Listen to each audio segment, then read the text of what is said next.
Welcome, traveler, to the bathrooms.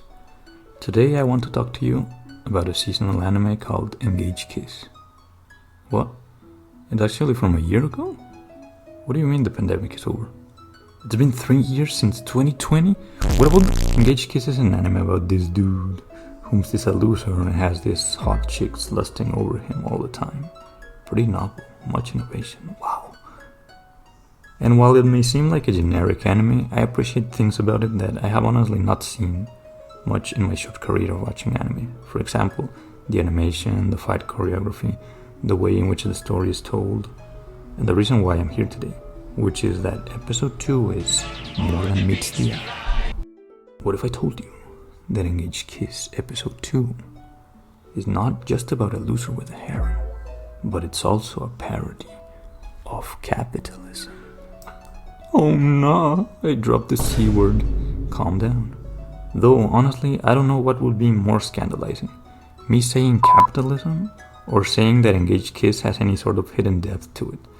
But don't worry, I'm here to reveal the truth. And by that I mean overanalyze and make things up.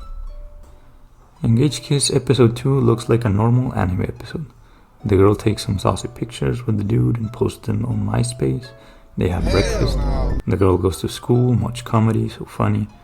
Dude begs his ex for a job, huge exposition scene to explain why the protagonist will take care of the villain of the week.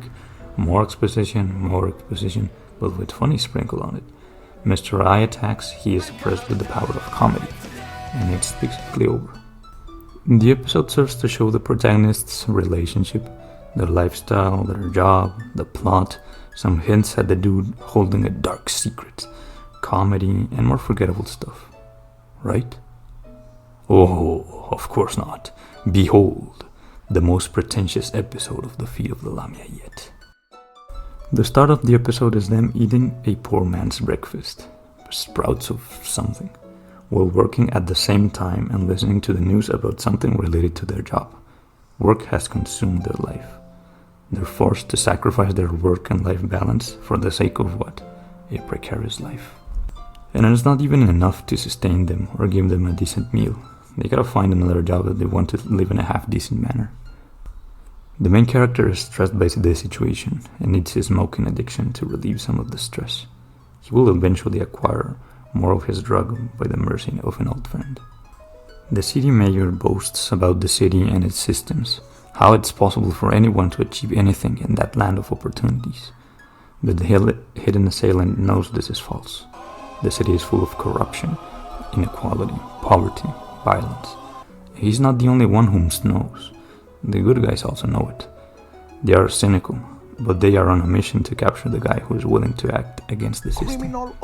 The assailant questions the protagonist as to why they continue to support the structures oppressing them. Meanwhile, the pair is tied up with the difficult and sudden demands of their bosses. They don't even have time to think when the job demands their attention. To buy a tool they need to meet the new demands of their job, they must decide between spending all their money or risking not being hired again. Are they lazy and irresponsible spenders, or is existing just expensive? And they are willing to endure hardships just so they can keep a job, so I don't know about the lazy part.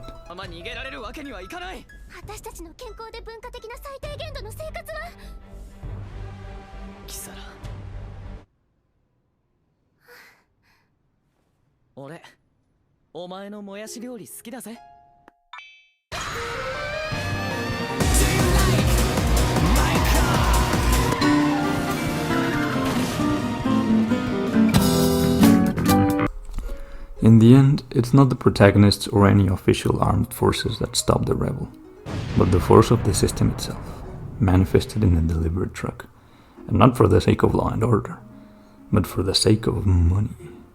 Rebels can try to resist the force of violence, but they cannot resist the crushing reality of an indifferent structure too busy to stop.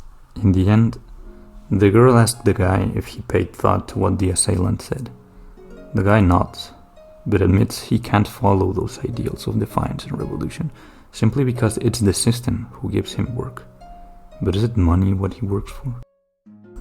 In the end, the guy finds money on the floor, enough to buy more mediocre food, which shows it is possible to live beyond work, It was not about the money, it was about working.